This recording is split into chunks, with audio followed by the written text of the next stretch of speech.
here we are all back together again. This is the 582 Renegade. In the middle here is the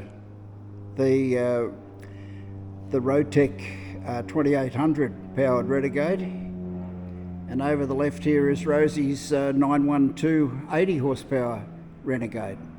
It's good to see them all together. Well, here we are on first thing on a Monday morning. Today's tasks. Let's have a look at. I went to the fly-in at Parks on the weekend. I didn't take any video of that, but I did discover a couple of things. I probably can't show you one here. Yeah, Rosie's aeroplane's a better proposition. A lot easier with two hands.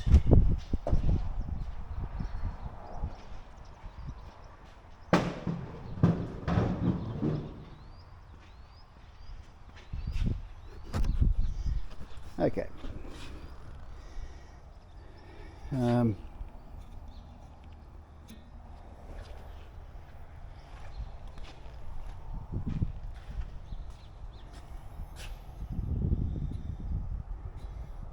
Yeah, something that stood out when I looked at other 912 carburetors is this spring. This spring on later model engines is a lot stronger. Apparently somewhere along the line they upgraded them, and this was the result. So what I'm going to do is I'll try and ring Rotax this morning and see if I can't get a couple of springs sent. My carburetor is almost identical to this on this Renegade, on the radial engine, and the spring just is too weak. It's not strong enough to return the throttle arm. So I'm going to try and order a couple of new springs and see what that does. But it's mine are simply not strong enough. Simple as that. And that was from Parks. It was a pretty good little fly-in. It was mostly small aeroplanes. If I'd had a Renegade to take, it would have fitted right in there. But I sort of don't. Maybe next year. Yeah, so that's the first task today, is to phone Rotax and see if I can get a couple of springs. The second task will be to install the tiny Tach on my aeroplane, and then we start installing the decals. I think that would be a major step forward. But anyway, let's get on with it. Okay, let's have a little bit of a catch up. It's Tuesday morning. We'll do the tiny Tach first, on account of that's about the only thing I've done this week. I've installed the tiny Tach, the new one. Let's have a look. This is the lead coming out. Goes through this bit of a jumble and goes up. The red lead is wrapped around number one plug cylinder, number one spark plug lead, and it doesn't have to necessarily be number one, it could be any of them. And the little black lead is just under one of the bolts, one of the manifold bolts. So that's all there is to installing it. And my intention was to double-sided tape the other side into the cockpit. Let's have a look at that. Yeah, okay, the lighting's not very good in here, but let's take a look. I haven't glued the tiny Tach onto the instrument panel yet. It's going in the front on account of the lead's not long enough to put it anywhere else. This is the unit. and it'll go probably about there somewhere, just under where this wire comes through. I need to climb in to do it properly, but that's where it's going to go. No big deal. Most of you two-stroke guys will have that if you, as your tacho. Anyway, let me do that.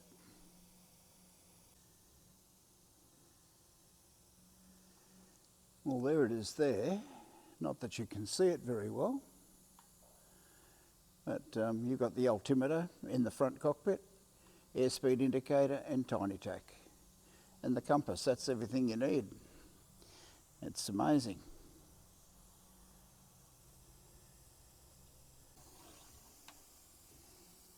Here it is here. You should be able to see some numbers on it. I won't start it up and test it today because I've also bought the new throttle return springs that I discovered at the fly-in at Parks on the weekend. They haven't arrived yet. They'll probably arrive in the mail tomorrow, and then I can put that on. I can test both things at the same time. So in the meantime, I'm just going to keep ploughing ahead. I've got some work to do in the battery bay area. Let's have a look. If you remember one of the very early way back videos, I installed battery tie down points here and here. I had to install them before the fabric went on, and I really didn't know if they were going to be, if the battery was going to be here or the battery was going to be here, or as it turns out, this was my guess that the battery would have to be as far back as I could get it, and that's exactly where it's going to go. So what I will do is I'll remove those two. They don't, these two tie downs, this one and the one forward of it, they don't need to be there. If I cut them off here, I can get the short end of the bolt back out. There's no need to have it there. It's just taking up space, and get in the road some other time. I also want to drill some holes in, let's see, can you see that? In these wing nuts, the big plastic wing nuts there and there, and I'll lock wire from one to the other just to stop them from uncurling, but I don't think they will anyway, but that's the next job. And then there's not much option but to get the decals out and start putting decals on. Anyway, we're moving forward. Well, there's two of the nylon bolts removed, the battery hold down bolts. I just cut them off with the rose pruning shears. That seems to have worked a treat.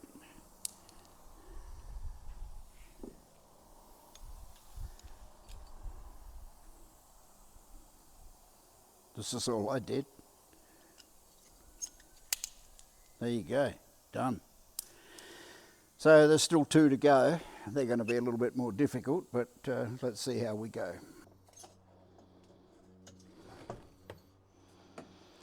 Well, there's another one. That's 3 of the 4.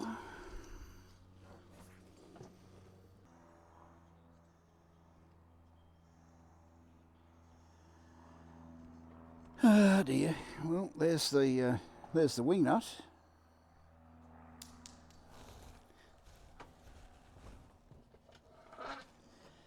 And the battery hold downs.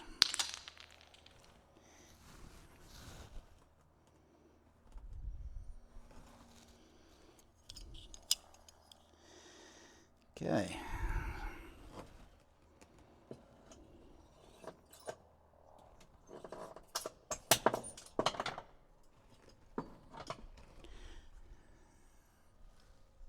There's one of the bolt, the last bolt. It's just the little bits now that go through the floor that I've got to try and remove, and they'll probably be a bit tricky to remove. Anyway, let's see how we go. But the pruning shears are the way to go. These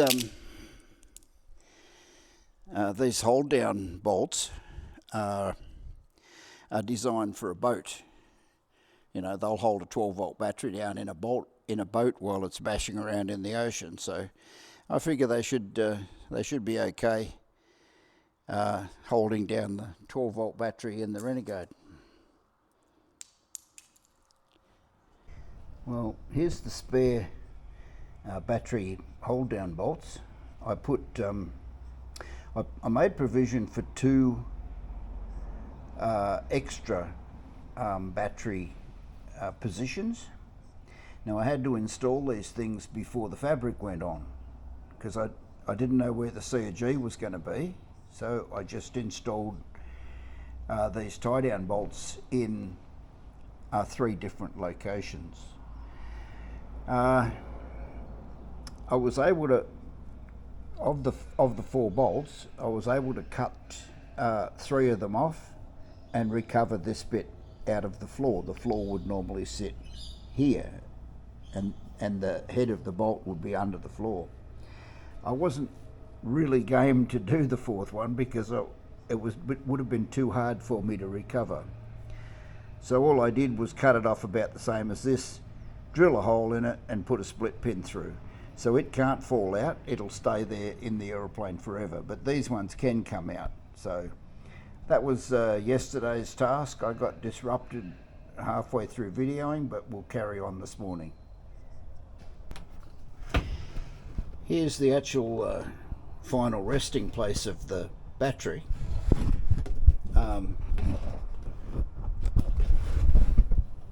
These tie downs are the same as the ones I just cut off and took out.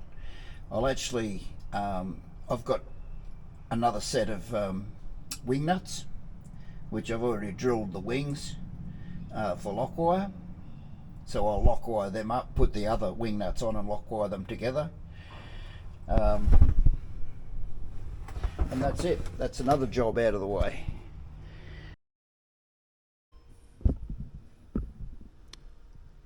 Okay, just a little look at what I'm up to at the moment. I've started putting the decals on the Renegade. Let's have a look. I've got a couple here on the wing.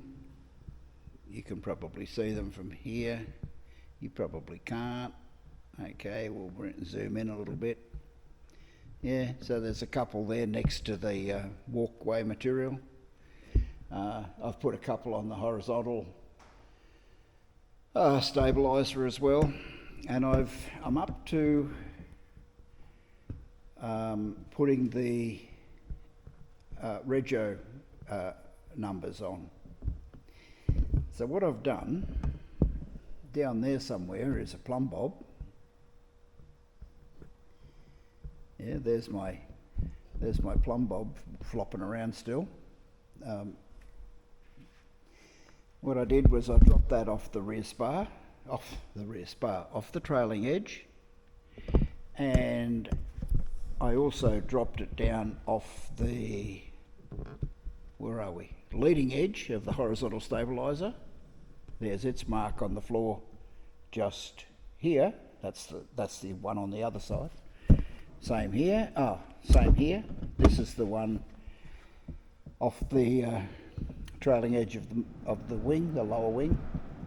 There's the one over there somewhere, which is the trailing edge of the other wing. I found halfway between the two, which is on this piece of paper tape, and I moved the plumb bob along the fuselage until I found midway. Okay, I've now just finished drawing a vertical line, basically following the string line. This is where the rego numbers are going to go, right in that spot right there.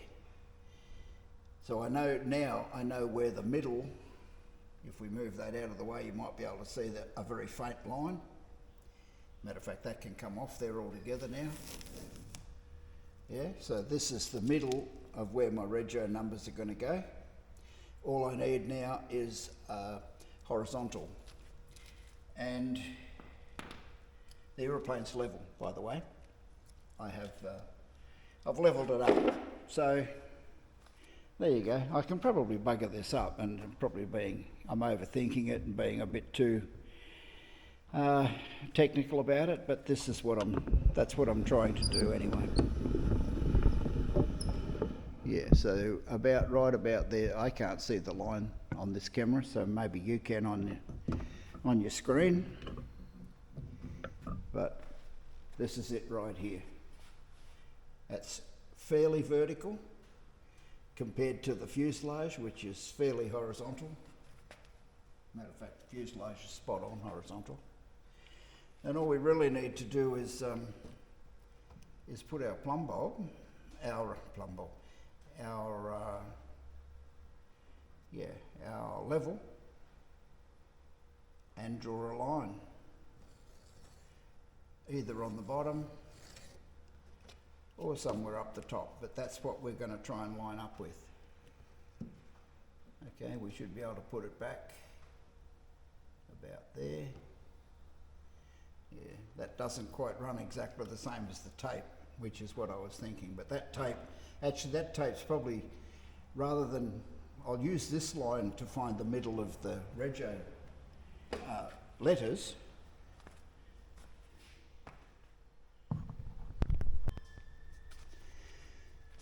So these are the actual rego letters themselves. What I will do next is measure them, find the halfway mark, wherever it is, maybe somewhere here, somewhere over about there, somewhere on the edge of the 8. That's going to go on that line that I've just drawn. And I think I'll line up somewhere just above that tape line. So somewhere up a little bit, maybe 1/4 of an inch or so. So somewhere about there with that in the middle. Easy peasy? Nah, of course not. But anyway, let's see if we can get this happening. There's our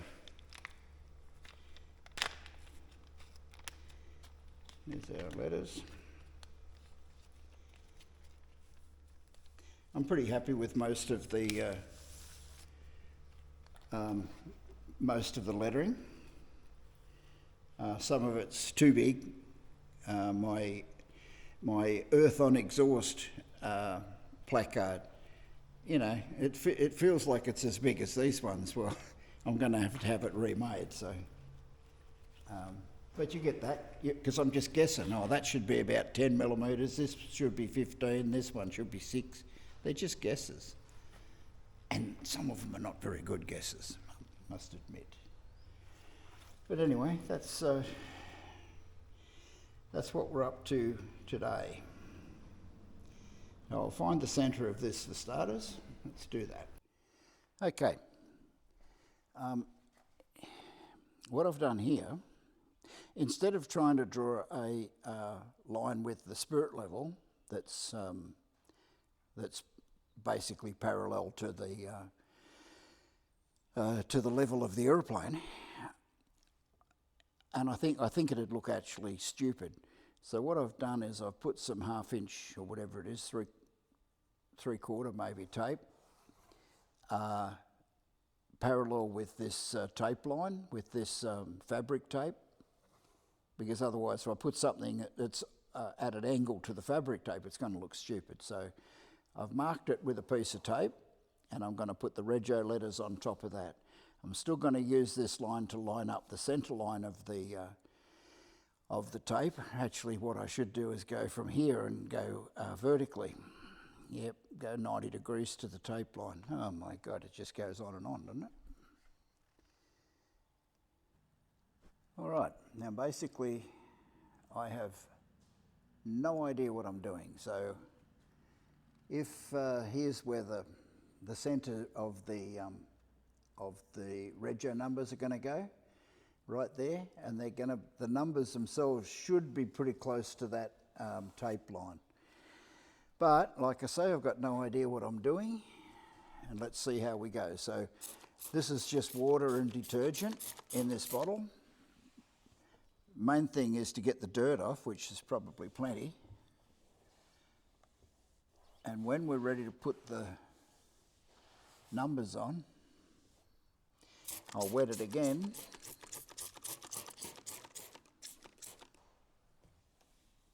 What, the dirt? Look at the dirt. That's ridiculous. Now,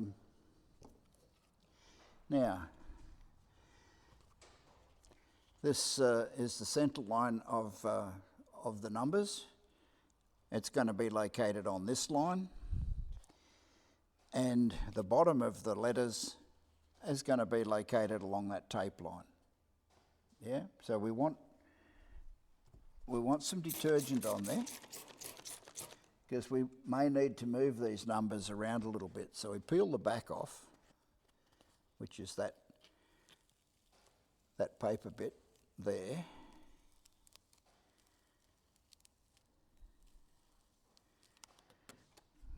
Right. And then we get our line up on the centre line, bring the numbers down so the numbers are just barely above that tape line, like about there. Pretty close. Down a bit on the left, and that's pretty much where we're going. We'll smooth it on.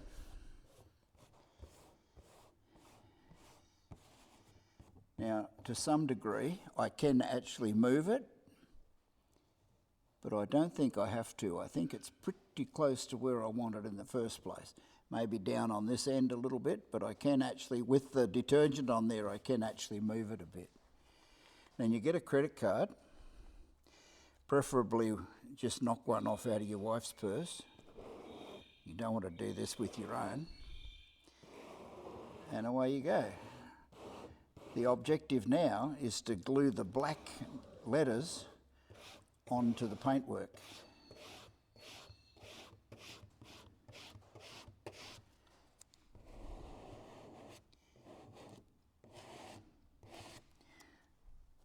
Now we don't need any more of the detergent anywhere. It can be wiped off now, wiped away. And we're trying to get, believe it or not, the detergent will eventually evaporate and blow away, and the black letters will be glued onto the side of the paintwork. The place I bought the lettering from said, don't do this with the small decals. Just the big ones you can do it, but not the small ones. You just make a mess. And then I'll have to go back and see them and get more made, which I'll probably have to do anyway. Especially, like I say, that Earth on Exhaust was a classic. The letters are at least 25 mil or an inch or so high. You know, you can see it from space, and you really don't need that. There we go. Now we've got to peel this paper, the paper, I guess you call it fronting, peel that off and hopefully leave the letters behind. We can also use the card to hold the letters down a little bit. Yeah, that wants to come off. Okay, well we might just go and play up the other end for a bit. See if this will go better, any better. We're trying to peel back on itself fairly seriously as well, like that. Okay, so we're not trying to pull the paper out away from the letters, we're trying to pull it down so it leaves the letter behind. Look at that, this wants to come off as well. It'll eventually settle down where it's meant to be, and the H will probably do the same. Oh, maybe not. Okay.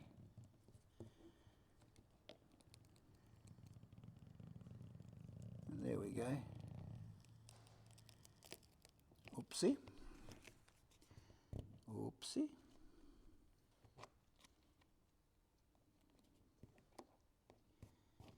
I'm probably doing this wrong. Somebody who does this sort of thing for a living is probably watching this going, oh my God, look at this idiot. But sorry, this is all I know how to do, and I don't even know how to do that properly. That's a bit better.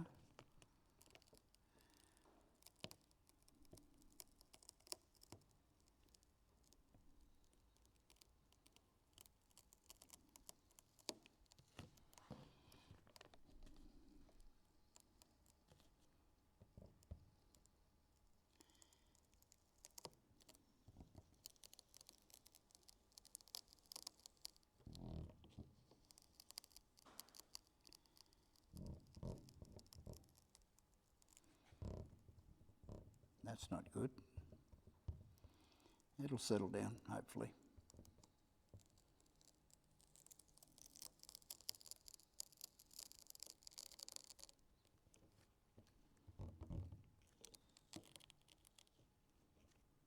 Oopsie. Oopsie. Had to be the last millimetre.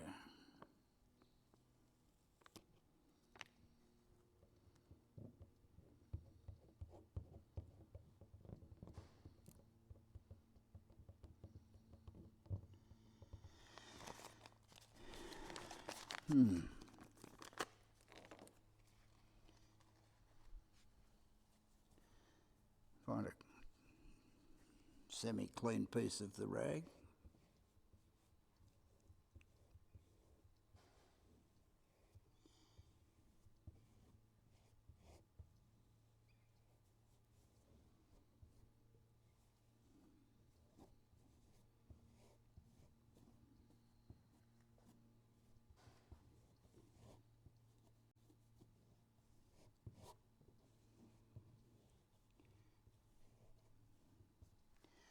Okay, that's not too bad. Recovered quite well on the sea there.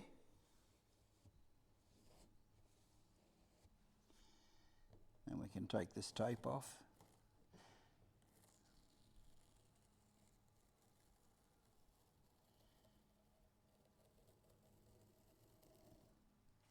Of course.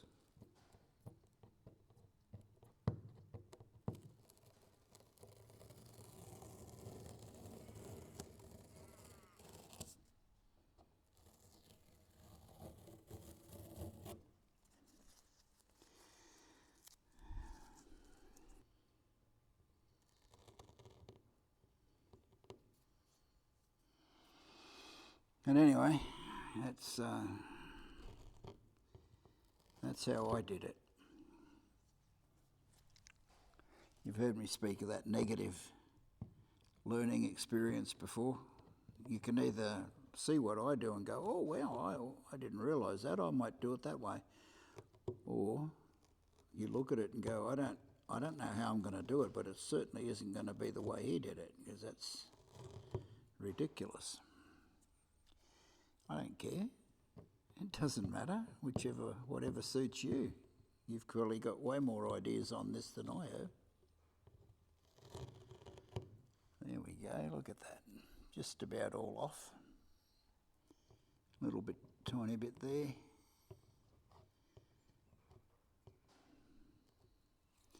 And a tiny little bit there. But that's it done. Now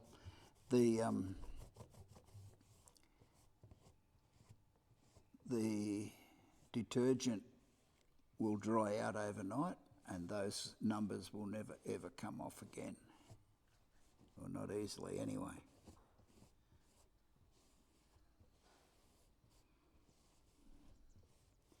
Beautiful. The aeroplane can come back down on its tail again now. I don't like it sitting up in the air. How's that look? Oh, beautiful. Look at that. fabulous. But anyway, that's it. Good Friday tomorrow. Hopefully you get up to whatever you normally get up to at Easter. But whatever it is, enjoy. Obviously try and get your feet off the ground if you can. We'll probably get our feet off the ground on Saturday. There's a fly-in at Holbrook this time. Holbrook is mostly, the smaller end of the market, the smaller end of the aeroplanes. Still probably light sport aircraft, but the smaller ones, what used to be called ultralights. Okay, well, I'm looking forward to it. I've been there a couple of times and I enjoy it. They do a good job. But anyway, you enjoy yourself and happy Easter.